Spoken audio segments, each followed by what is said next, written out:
There's some breaking news, so I had to share this with you guys before the night is over. You might have already heard, but Iowa has wrapped up. As we look at these results, I was pretty blown away. Iowa primary results, Donald Trump right now, 51%, 56,210 votes.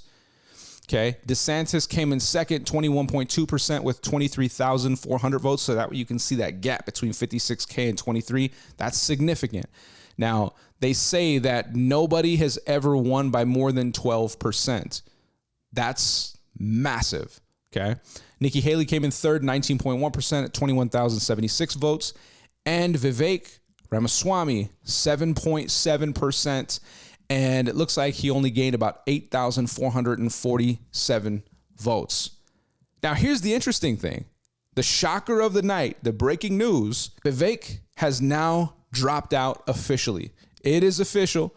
Vivek Ramaswamy has now said that he is done. End quote. He says, as of this moment, we're going to suspend our presidential campaign. There's no path for me to be the next president, absent things that we don't want to see happen in this country. His popularity included the early voting states of Iowa and New Hampshire declined since then as Donald Trump maintained his convincing lead and voters gravitated towards candidates with more political experience, which I don't believe that for one bit. It's not the experience thing. It was the fact that there was a narrative, there was an agenda push, and that's why they move towards these other candidates. And we're going to be covering Nikki Haley, DeSantis, Trump, number of other candidates as well. And then once we get to the DNC side, we'll start tapping into that as well. And he said this, he finished off by saying, look, as I've said since the beginning, there are two America First candidates in this race, and I called Donald Trump to tell him that.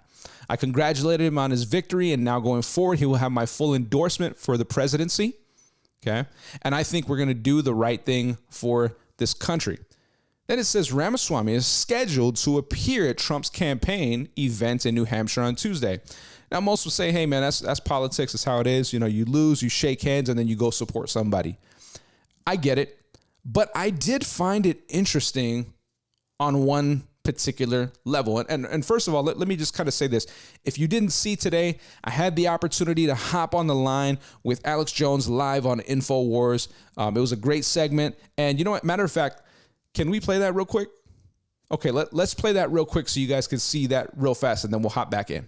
Alex, what's going on, man? It's Joey Vantes. How are you? Good to talk to you, brother. You as well. We not only had the distractions within the GOP, not only from DeSantis, who's probably going to be dropping out and becoming Haley's VP, but we can talk about Vivek and the situation, including the weird World Economic Forum Young Global Leader 21 accreditation, sues them, and how in the heck in 90 days does he not only win this lawsuit with money, but a written apology from the World Economic Forum? You talk about the GOP, Alex, but I think the distractions on the other side are comparable as well within the Democratic side, right? You have the fact that they're going to install Michelle Obama, pull Newsom up as her VP, and all the hysteria I think that will be created to make widespread panic and cause people to rise up, fight, which will then bring in, as you mentioned, a potential martial law situation, which then Congress can institute the bill that they've already introduced called Disease X. And all of this will conglomerate into one thing. But here's the key to this, Alex. Now, we can talk about those distractions. We can point out all the things that are wrong. But I think in your books, not only The Great Reset, but also your second book that I just picked up as well, you outline the details of how we fight back. And I think that's the key, not only identifying these psyops, but how we can make people wake up, actionable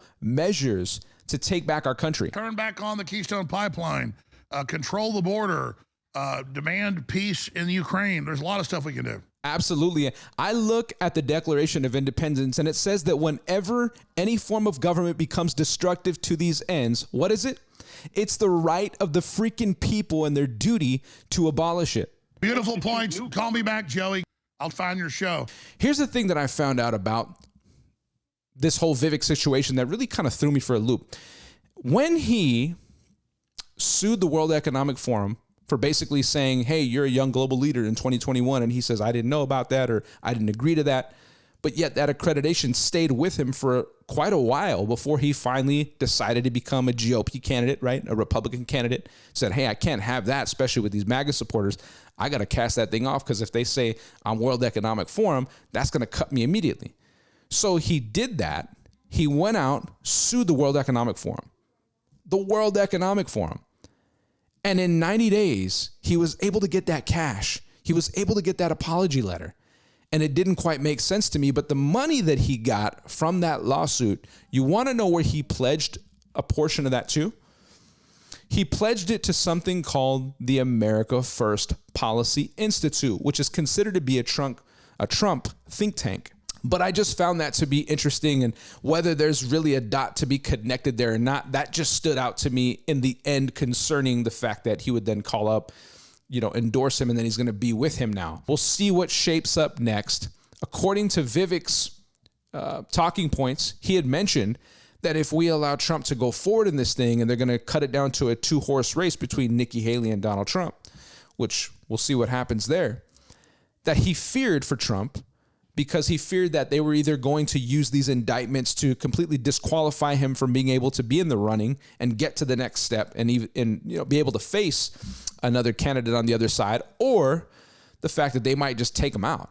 But that just kind of popped out to me a little bit, and I thought I would point that out to you guys. So that's the news for the night. Trump wraps up in Iowa, and if there's other details that I find out, I will continue to share those with you. I'm going to try to hop on a couple of these campaign trails as well and get out and see if I could meet with a couple of these people personally to connect with them, ask them questions.